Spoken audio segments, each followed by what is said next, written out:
Good afternoon. My name is Orit Gadiesh. I'm the chairman of Bain and Company, and I'd like to welcome you to this session on creating a shared future through education and empowerment. Before I introduce our panel, allow me to make a distinction between education and empowerment. Education is a precondition for empowerment, but it's not sufficient. Education informs us, shows us how to reach for the stars, if you will. Empowerment gives us permission to do so. Just consider this for a moment. There's a lot of discussion about elite education at all levels, everywhere in the world. But what really sets these institutions apart? Their facilities may be a little better, their faculty perhaps more distinguished, and maybe their teaching a little more effective. But what is far more important is the affect that they have on those who pass through them. Their graduates have come to believe that the stars are actually really in their grasp. They have got education and they feel empowered. Many, of course, will not actually be able to grasp the stars, but it will not be because they did not get the education that would have allowed them to do, or because they didn't feel empowered to try. Looking ahead, an increasingly important marker of good education will be that it inspires people to continue to learn new things. We know today that in the decades ahead, our economies and the employment opportunities they provide will change faster than they ever have. And our population will have to learn how to do jobs that do not exist today. That means our education systems will have to empower them to adapt to whatever new careers emerge. And it also means that people of all ages will have to want to and to believe that they can meet this challenge through continuous learning. When we talk about empowering more young people, we generally talk of groups who have suffered discrimination for reasons of gender, skin color, ethnicity, or sexual orientation, and I would add those held back because of economic deprivation. It's easy to see this as an ethical imperative, as indeed it is, but it's more than that.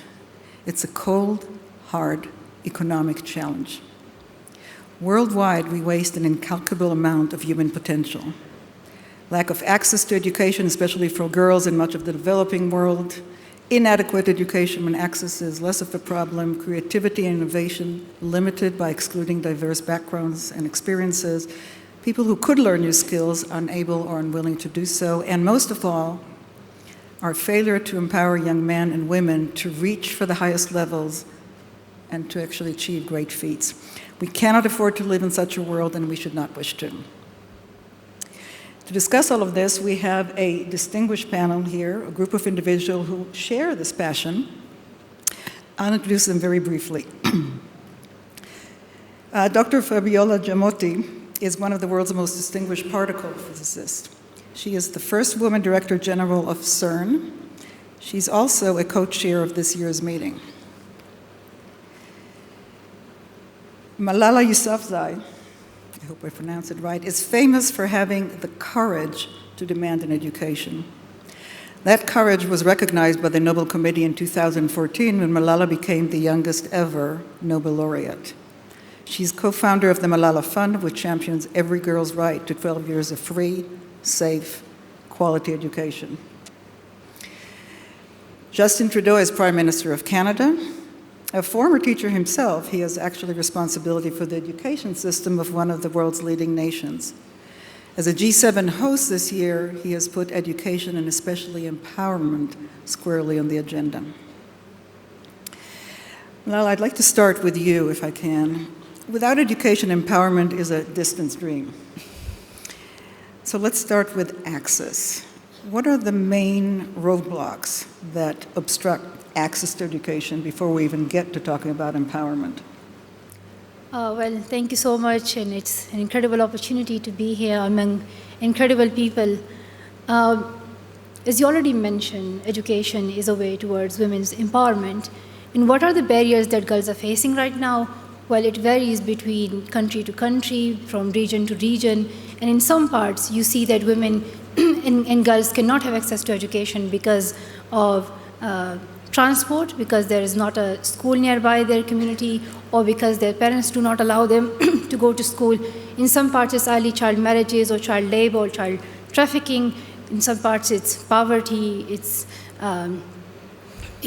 because the government has not invested enough money into the education of girls. So issues vary, and I think that's what we have to remember in our approach towards solving the issue, that we have to ensure that there are quality teachers available, that there is enough schools available in each region for girls, that the ratio of schools between girls and boys is even. We have to make sure that there is transport facilities for girls. So we have to address all these issues, and it varies across regions. Thank you. We'll get back to more empowerment in a minute. Prime Minister, what are the steps that you advocate for ensuring that all young Canadians, independent of what may hold them back, are not only educated but empowered to reach their full potential as citizens of Canada? Well, I think one of the things that we know is that for a society to prosper, everyone has to be able to contribute their own potential, fulfill their dreams, and making sure that everyone has a real and fair chance to succeed needs to be a fundamental priority for any community, any society. Obviously that means, and I certainly brought it up in my speech a couple of days ago, ensuring that hiring, retaining, promoting more women within the workplace is essential. But as Malala said, the barriers are multiple to women's success. It's not just a desire to do the right thing and the smart thing that'll make it happen. We need to look at all the building blocks, all the challenges every step of the way. And that's where funding education, investing in initiatives like getting more girls into STEM, the science, technology, engineering, and math, encouraging coding, looking at the tools we're giving to vulnerable populations, marginal populations, populations that have been left out of success. Women, of course, has been a traditionally underrepresented or long underrepresented population in our success in our workforce. But there are so many intersectionalities we also have to talk about. Women of color, women from the LGBTQ community, Indigenous women, and how we're empowering, particularly in Canada, working on bringing Indigenous people, women and girls, into pathways of success so that they know that they have an essential role to shape our society. And it's not just about making sure that more women have the opportunity to succeed, because everyone should have an opportunity to succeed, although that's of course a good baseline. It's that when you empower women, when you educate women, the conversations change. The types of success that is built changes. Society itself improves, both with a greater diversity and representativity in positions of power and organizations, but also in the kinds of decisions that are made. So we recognize that bringing in a broad range of diverse voices, first and foremost, making sure that women have full opportunities to contribute is absolutely essential.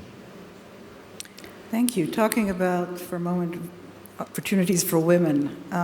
Hard sciences. Fabiola, you really are a shining star for people who succeeded in something that has a minority of women still. What gave you the permission, quote unquote, to do so, and what would you suggest in terms of generations to come?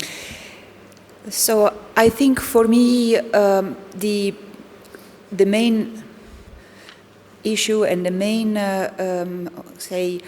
push to science came from role models. Okay, so inspiration by role models, and for me, that was a biography of Marie Curie. So I read a biography of Marie Curie when I was 17, and I was really impressed and excited by her way of doing science. Science being an integral part of her life, because she had her laboratory at home, so she could go in the kitchen and prepare the soup for dinner, and then run in the laboratory to change the radioactive samples. This science being part of your life, for me, was something really an integral part. Like you have family and friends, etc. That was great. So, and even today's role models are so important for the younger generation, for girls, for boys, for everyone else. The other important thing is that people, the young people, have to understand what will be their impact on society, on the world, if they study STEM or humanities or something else. So are they going to have an impact because they can contribute to the technology? Or for me, I was a very curious child. And so for me was being able to contribute to answer the big question on how the universe works. And for me, that was very sexy. So that's what really brings me to.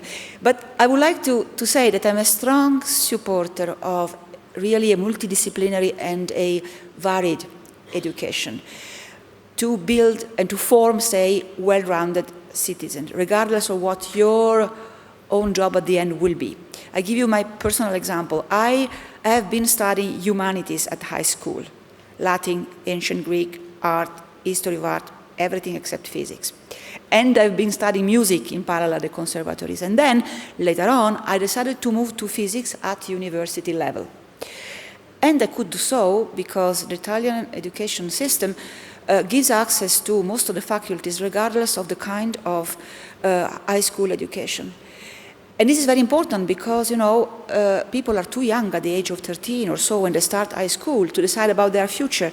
So we should not close career paths too early, because a few more years contribute a lot to the maturity of your choice. And I can tell you that my humanity and my music studies have contributed to what I am today as a scientist as much as my physics studies. That is, it's a wonderful story, actually. I hope we all learn from that. We're focused a little bit on what you talked about, the developed world, and let me just get back to the developing world, where there is an awful lot of lack of access, we talked about before, but also quite a number of barriers to empowerment, because as just about you mentioned, both of you mentioned, it is not enough just to educate. There are different barriers in different places for empowerment, but where most of your experiences, how do you move to actually change the social dialogue, among other things, around empowerment of women, for example, and not just education? Yet for Malala. Well, I think we do want to see change. And for that, education is the only way that I see for women empowerment. And it's not the job of one person. Everyone has to play a role in this, whether it's at government level or business level or NGO level or local activist level.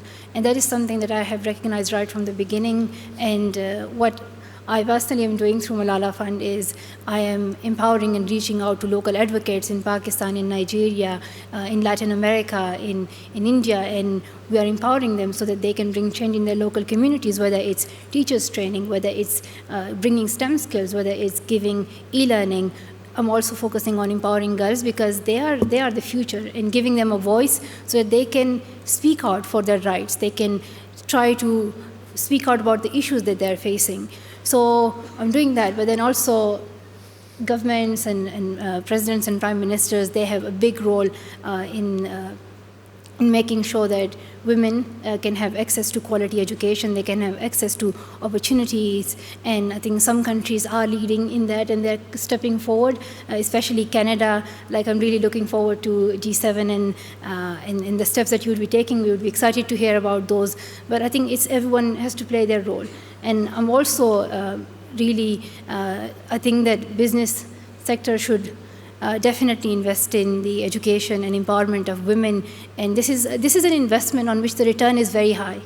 The return is high, the profits are high, and the opportunity cost is low. When you invest in a girl, you are contributing to that girl individually. She's going to have a future, but you're also impacting the country, the nation. It is helping in economic growth, it helps reduce poverty, it helps us tackling climate change, so it helps us to reduce child labor, child trafficking, early child marriages. So the benefits and the advantages are countless. It is just reminding ourselves that we have to take a step, and that step is investment in education. Donor countries, developing countries, business sector, governments, everyone has to come together and play their role. on the Global Partnership for Education, which is such an important initiative that, Malala, you're so involved in. It's something that's really exciting, and actually there's a bit of synchronicity to it for me, because 16 years ago, at then G8 meeting that Canada was chairing in Kananaskis in Canada, the idea that would become the Global Partnership for Education was actually launched. And what you are doing and what the Global Partnership is doing around the world right now is so meaningful. A few weeks from now in Senegal, there's going to be an announcement of the replenishment of the Global Partnership for Education. And Canada is pleased to announce that we're going to be pledging $180 million, and we're actually doubling our yearly contribution to the Global Partnership for Education.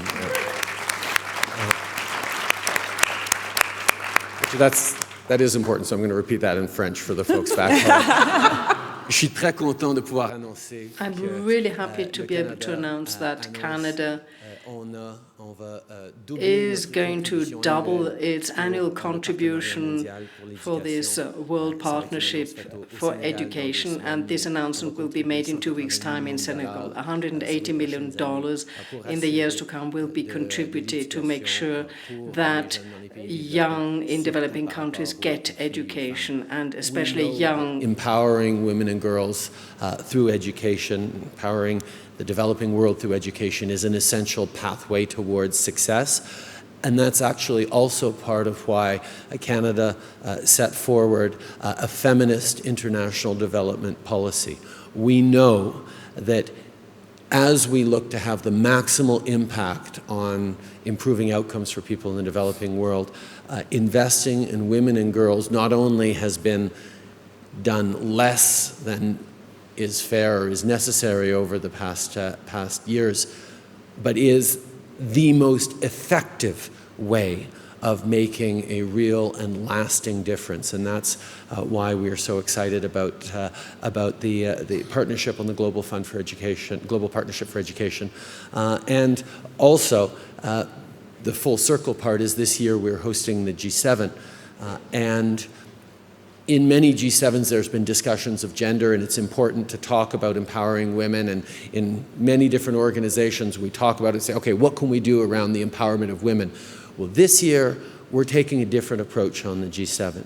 And instead of making it as a specific and important topic, we're making it touch everything we do. We've pulled together, as I announced a couple of days ago, a council, a G7 Women's Council that will be led by Melinda Gates and our ambassador to France, Isabelle Hudon, with many extraordinary women being part of it. And their job is to make sure that everything the G7 does, all the meetings, all the commitments, all the initiatives that we partner in this year and hopefully into the future, have a gender lens, that everything is looked at in terms of how it respects, empowers, enables women to be more successful. And I think that's something that we have to look at doing in more and more organizations, in more and more of things we do as business as usual. Thank you. You want to add something?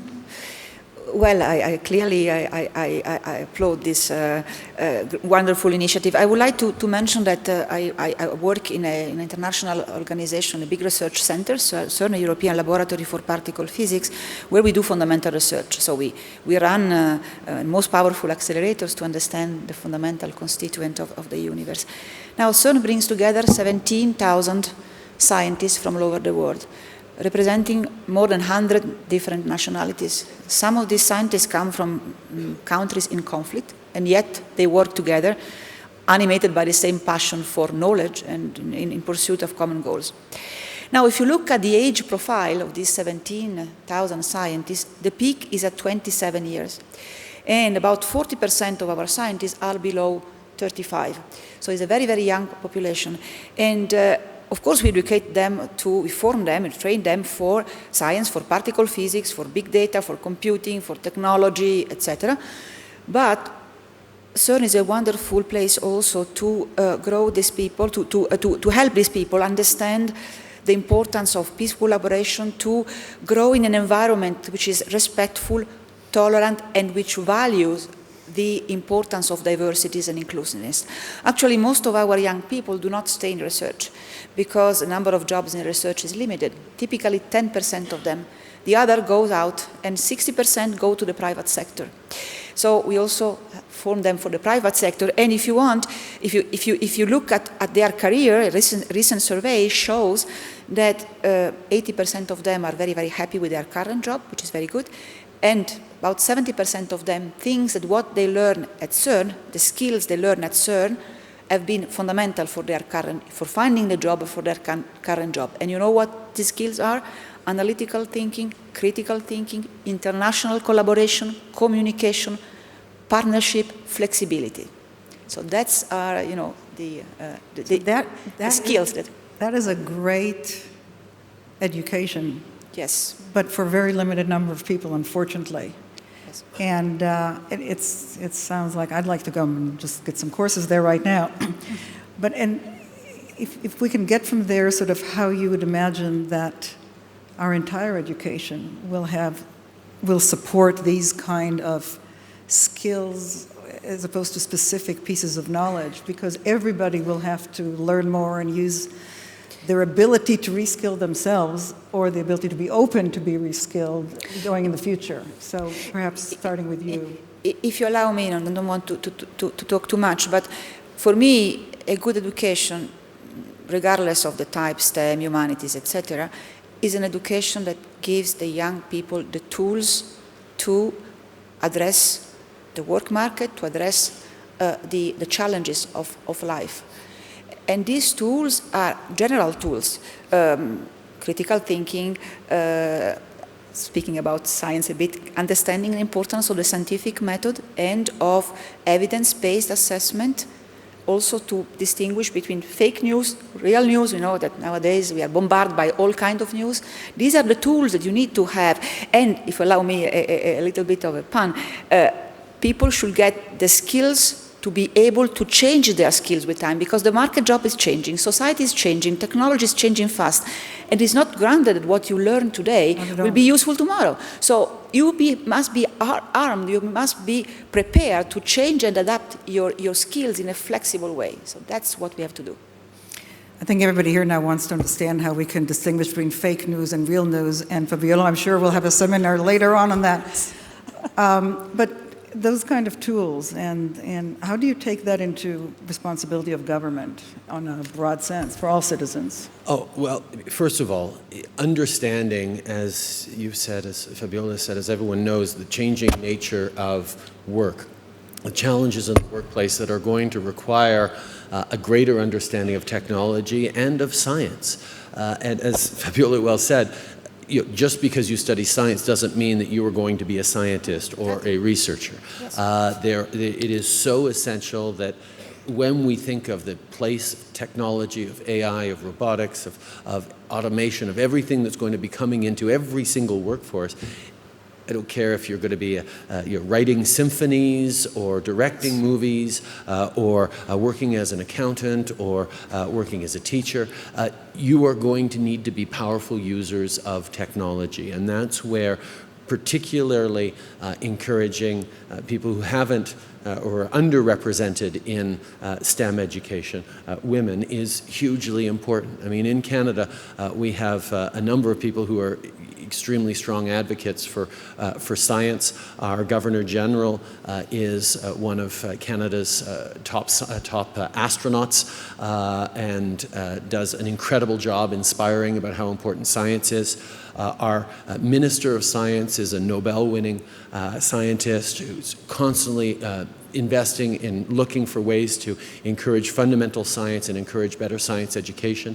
And our new position of Canadian, the governmental science advisor, is a world-class researcher who is making sure that evidence and science is at the base of everything we do.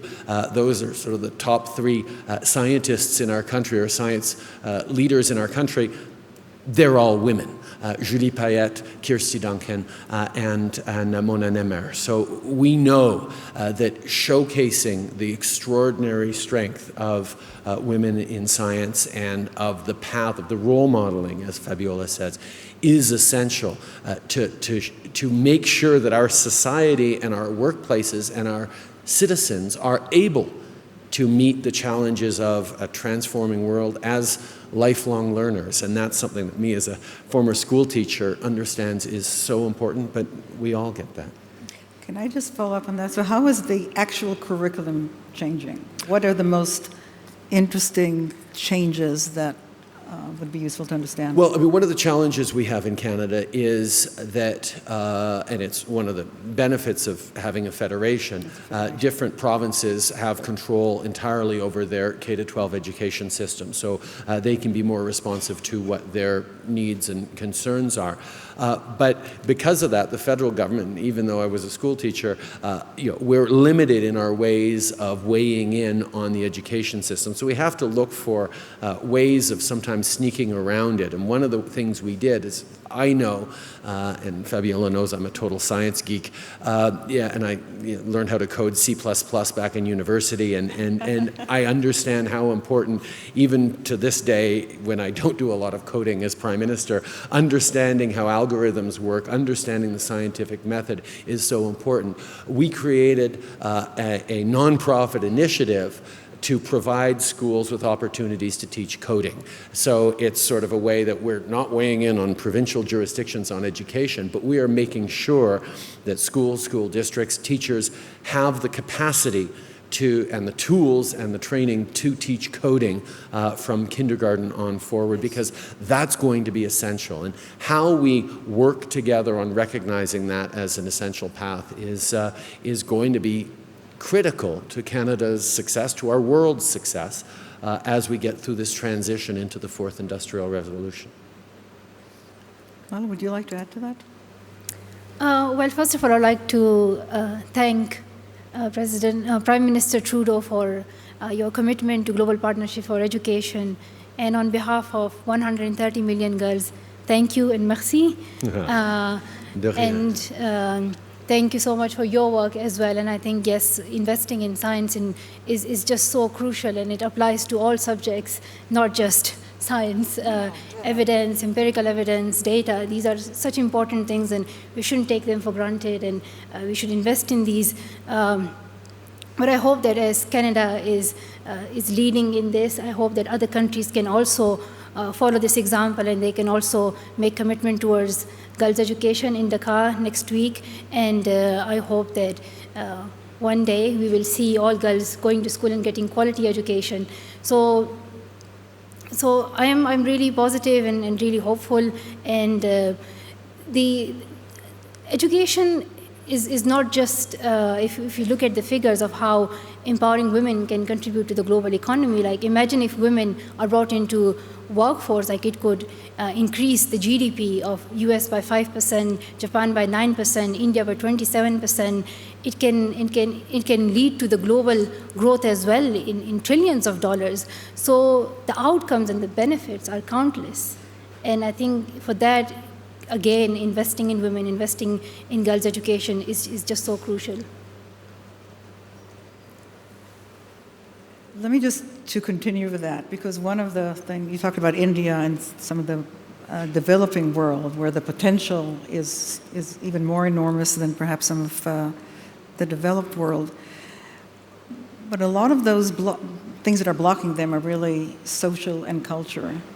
And how much in your work do you see the ability or the beginning of the changing? Because otherwise a lot of people will be left behind if we don't bring up our cultures and our values along with that. So I always have that in mind, and that is why we are working with local partners, local activists, because we know the culture. We know that if there's an NGO based in a Western country coming and working in Lebanon or Afghanistan, it can be a challenge. That is why my approach is that we work with local activists, we support them because they know the problems and they know the solutions. They know how to best solve those problems. So in Afghanistan, there is a challenge that there are not enough women teachers for girls. That is why parents don't send their girls to school, because they are afraid that they don't want male teachers to be teaching their girls. So that's why we're supporting a teachers training, women teachers training. In Lebanon, we are supporting tech education and e-learning. And recently, I visited that project. I went to Lebanon, I think it was on Saturday. So I've been quite busy and traveling. Hope the university is kind to me and excuses me, but I can write you a note if you yeah, we have made an agreement. That's why I'm here. But I hope that, like, I'm giving up my days of school because I want to highlight that the education of women and girls is just so important. I was in Lebanon, and we were in this gathering of around 12 girls, and they were all Syrian refugee girls. And I asked girls the question that what do they want to be in future? And one girl said she wants to be an architect. And I asked why. And that girl said that she wants to be an architect because on the day that she left Syria, she saw her country destroyed and devastated. And that day she decided that she would become an architect so one day she can rebuild her country. So this is the passion that I see among these girls that gives me courage to continue on fighting for girls' education. And when you meet these girls, whether they are in Mexico, whether they are in Nigeria, in Lebanon, in Afghanistan, these girls are so passionate about learning, about going to school, about getting their education, because they know that that is how they can get their future, because they know that that is how they're going to get empowered. So the empowerment of girls is only possible through quality education, and we have to keep on pushing for this. And I hope as Canada is taking steps that other countries will follow, and they will take an action. Yeah. Yes, so to add on that, clearly equal access to education is one of the challenges today. It has been already mentioned several times. So what can we, scientific research institutions, do for that? And I'm a very strong supporter, and CERN is, and many other organizations are, for what we call open science. So making science available to everybody for free. So it means publishing our results and our articles on open access journals where nobody has to pay for. Developing open source software, open source hardware that we can share. So for instance, we have programs at CERN to develop digital libraries in Africa by going there and teaching to the people there on how to build these libraries, because the important thing to empower people is not just to go and to fix the problem, but to help them get the tools and education to be able then to continue by themselves. And the other important point that has been mentioned by both the Prime Minister and Malala is educating teachers. Teachers, of course, get a lot of training at school and in their curriculum path, but it's very, very good to get them, inspired by, in case of science, by real science. So at CERN we have a program, a teachers program, where every year we welcome 1,000 teachers, high school teachers from all over the world. They come to CERN, they spend a couple of weeks with us, and they get a complement of, education about and training on hands-on physics, modern experimental physics. A teacher is a multiplier, because behind the teacher there are hundreds of students. So it's very important also to, I'm stressing what was already said, to focus also on the teachers. And in government, in the choices we make, I mean, I think a number of you know that as a proud feminist, I was glad to put forward a gender-balanced cabinet, and we have 50% men, 50% women in our government cabinet. And someone mentioned to me, oh, that's great that for the first time a full half of the cabinet will be focused on women's issues. And I had to correct them right away and said, no, that means 100% of the cabinet will be better focused and more richly informed as we engage on women's issues. And I have a number of members here, a member of the Minister for Innovation, Minister of Finance, and the Minister for the Status of Women here. It's great to see you. The finance minister, in a conversation that Bill had with Miriam, our Minister of Status of Women, really highlighted for me what a gender approach or a feminist government is supposed to be thinking about. And it's not, of course it's important, bringing forward better initiatives on childcare as being important for women. But because of course that is, we know that women carry more burden in terms of family responsibilities. But that's not where a gender focus or a gender lens should limit. For example, we had a proposal on a pipeline project come before Cabinet, and the question came, okay, was there a gender analysis done on it? And someone sort of shrugged and said, well, it's a pipeline construction. There's no gender analysis that needs to be done on that. And said, on the contrary, when you're building a remote energy project like a pipeline, you are having construction workers descend on remote or small communities. Those construction workers are predominantly male. They will be there for a long period of time. They will have a definite impact on the community in which they are. And are we ensuring that there are supports for that community, that we have thought through the gender implications of this project that we're looking at amongst so many others in Cabinet? So as we look at everything a government does, we have to do a better job of looking at it with a lens that says, what are the context and consequences of this for women, but for various vulnerable groups? And in that, men have a really important role to play as well.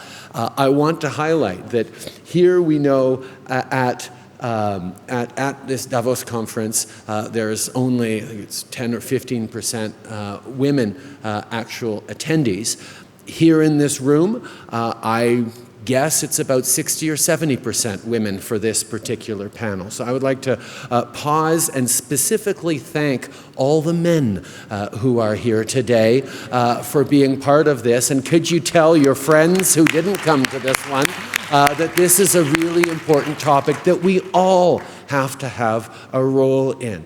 I remember some of the first times I was on a panel on empowerment of women or a particular women's focused thing as the man on the panel.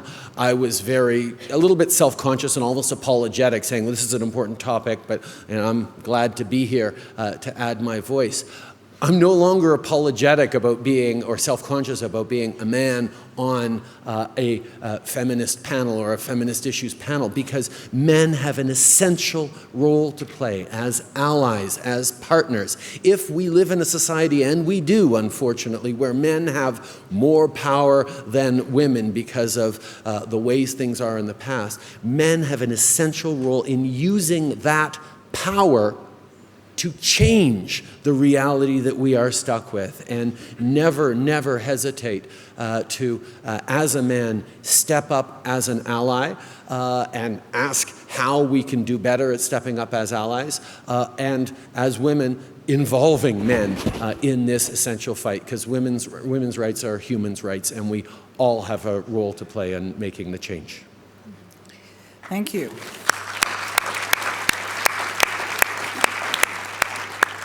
I should also tell all those men that were not here today that somewhere they're going to be a minority someplace, and they should come and learn about how to empower themselves to be part of whatever it is that's going on.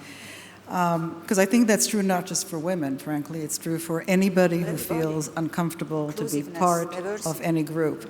And what we're talking here is about inclusive education that empowers you to be there for part of what exists today and what the future may look like. Let me switch a little bit and add one element to the mix. We've talked about education institutions, we've talked about governments in different forms, we've talked about the role that a foundation like yours does. What about business? How, from your points of view, other than myself, there was not a business point of view here, but I'd like to see how you see cooperation with business, because clearly that's an important part, not only of fixing the ills of today, but of building the right kind of tools for the future that we mentioned. Malala, I would like you to start.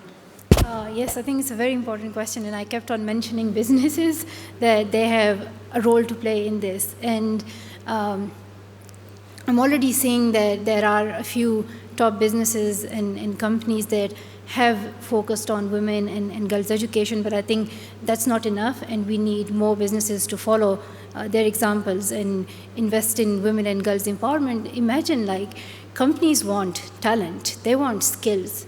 And if you give quality education to girls, you empower women, you get more skills, you get more talent, and this is, in turn, this is a benefit, this is an advantage to the companies.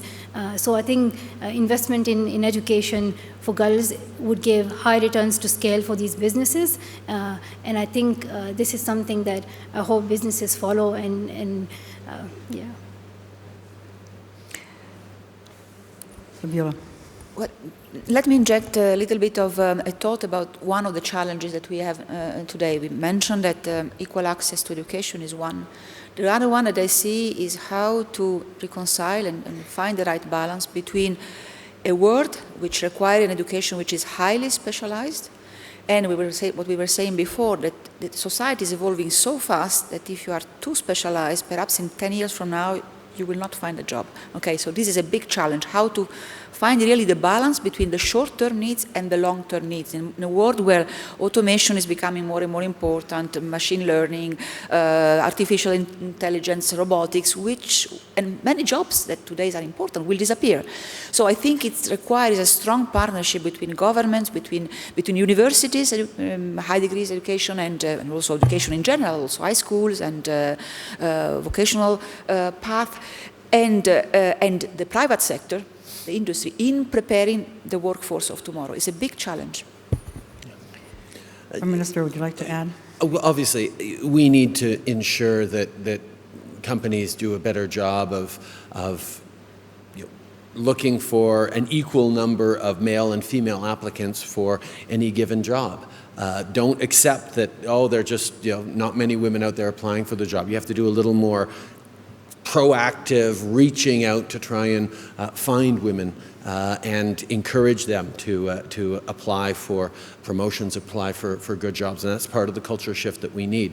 But one of the aspects of business, particularly in a place like this where we talk about multinationals and big businesses, we tend to overlook, and we really shouldn't, is small businesses. The number of women entrepreneurs out there is growing. The number of women who run and create small businesses that have a extraordinary impact on the communities in terms of economic growth, in terms of hiring, in terms of opportunities, but also significantly in terms of delivering goods and services that are better suited to half the population that may not be well served, or that has a social consciousness or a community impact that is more positive in many cases than businesses created or run by men. Making sure we're looking at the barriers to entry, whether it's access to capital, access to mentorship, access to knowledge and understanding on how to succeed in a globalized world. All the barriers that exist to women's success in general can be amplified in the business community or in the context of trying to create a successful business, which is hard enough as it is. So making sure that we are deliberately thinking about, as governments, as community organizations, as institutions, as a broad range of actors within society, how to ensure that women can be successful in business is going to be an element of the future that we cannot avoid. Thank you. So let me just add something to that from the point of view of business. It used to be that it was the right thing to do, whether it was women or any kind of diversity. And there are all kinds of programs that businesses came up with, and they weren't that successful, where there was this shrinkage along the ways of women from important positions. And then the discussion moved to the battle for talent. And it became more real. How can you ignore 50% of the population? Or how can you ignore X, Y, or Z? Or a creative part of the population, or somebody from a different ethnicity? But it was still war for talent. And so people put more diverse people together, but didn't really think much about how to commit to ensuring that it would work. And I think where we are now, which I think is an important next step when it comes to business, is that it's a competitive advantage. I know from our business, there's no question in my mind. It's not just women, it's diversity of all kinds. And by now we actually have science on our side. So it started by research. a lot of causality, a lot of correlations as opposed to causality, which even without a strong scientific background was hard for me to accept. But then some micro research that actually show that even if you put black and white people together in a jury as opposed to a white or all black, the outcome is going to be that much better. And they've done it a lot with mock juries. And that is because in a jury, everybody has to talk, and then you have to have a consensus. So you can't just sit there and not say anything, which is what happens many times when you bring diverse people together and don't create the climate. And then actually behavioral economics with Daniel Kahneman, who won the Nobel Prize a long time ago, started to explain to us about some of the behavior that we exhibit in diverse groups. And today neuroscience actually can see what the brain does when you put people together from diverse groups and don't explain to them a little bit about the fact that they will have an unconscious bias.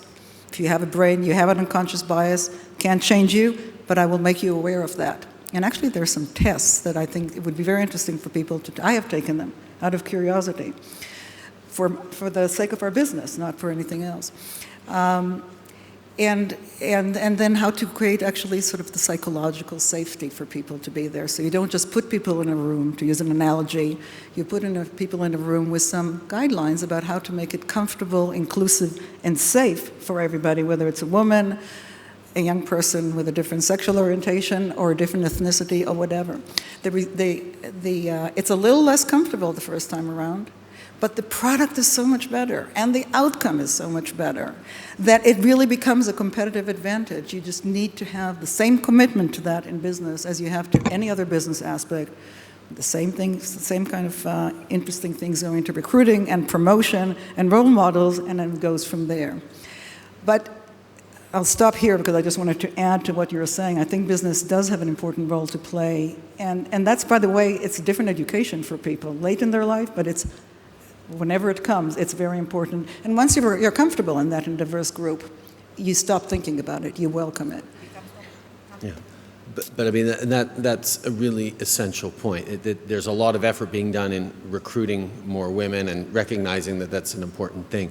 But we still are working on coming to grips with the way that will and the way that it must change the environment in which we work, but also we live, we govern. As an organization in government, we, as a party, we reached out to get more women to run. Before we could say, oh, it's 2015, therefore we have a gender-balanced cabinet, it had to be 2014, 2013, 2012, where we actually actively went out and recruited women and asked them time and time and time again to run for politics when it's harder to get women to run for politics. And then once we did and we were successful, we're now realizing that there's a lot of things about the way our organization, the House of Commons in Canada, is structured that is not conducive to a positive environment for women, for people. I mean, for the very first time, our Minister of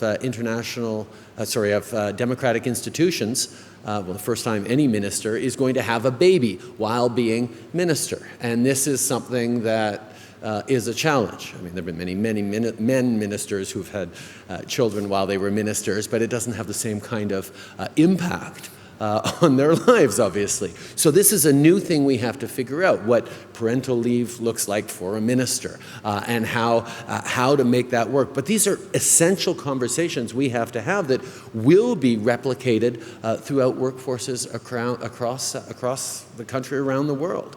And part of that is, of course, the Me Too movement, recognizing that harassment and assault is unacceptable, and we need to be unequivocal about how we respond to it, step up to it, and take action on it.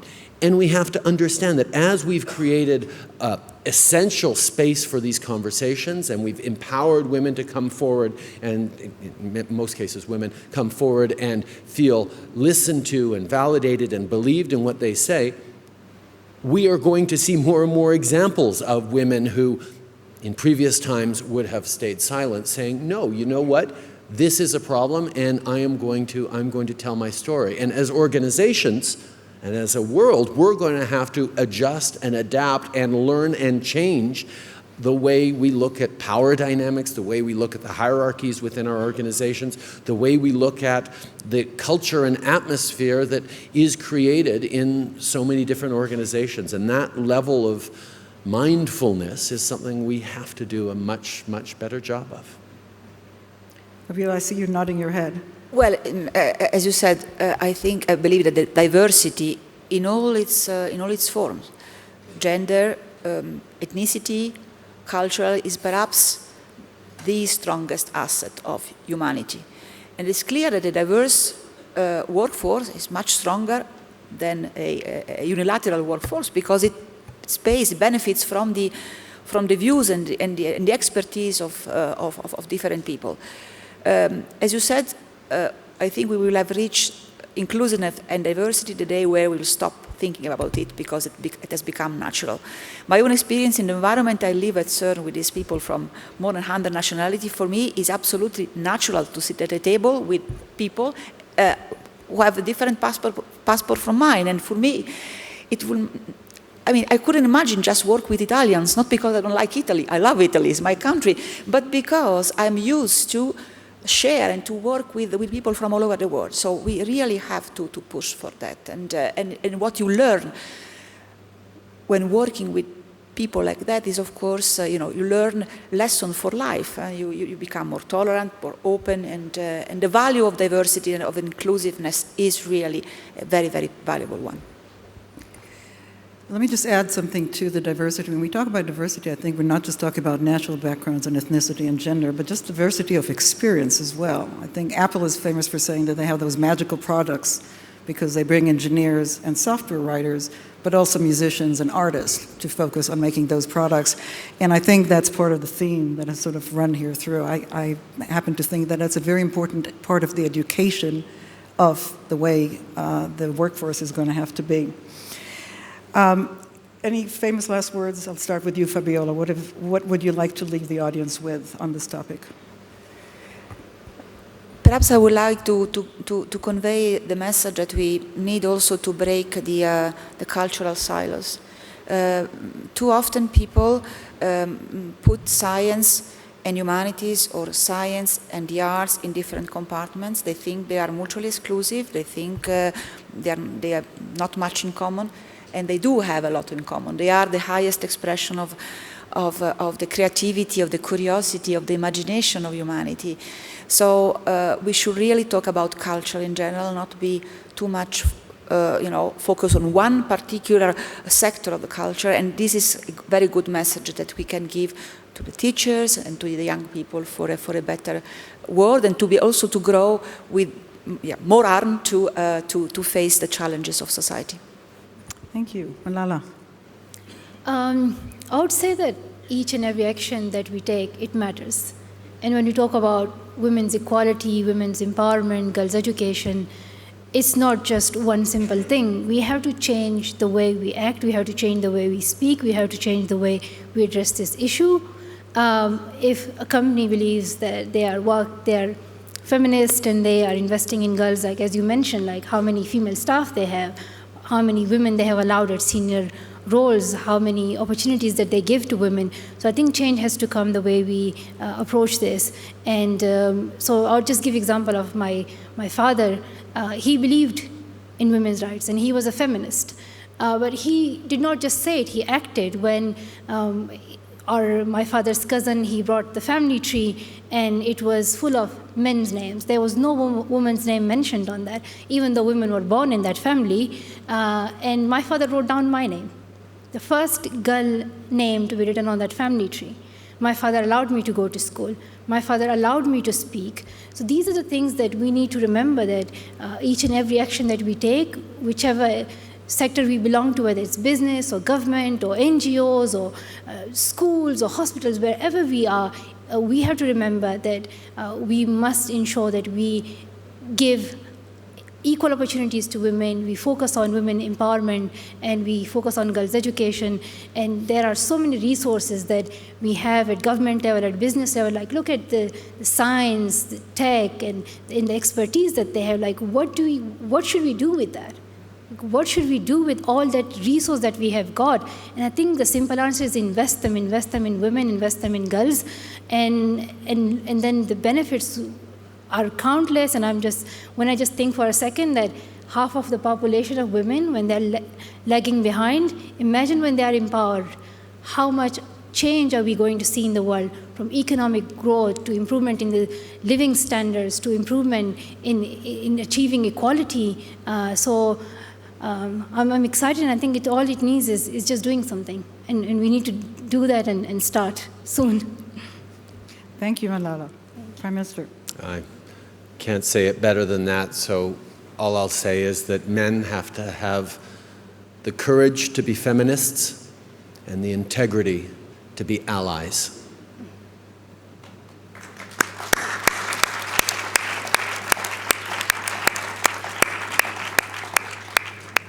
That was quite a statement. I would take that and enlarge it to every minority in the world or everybody who's disadvantaged, and I thank you for being so focused on it.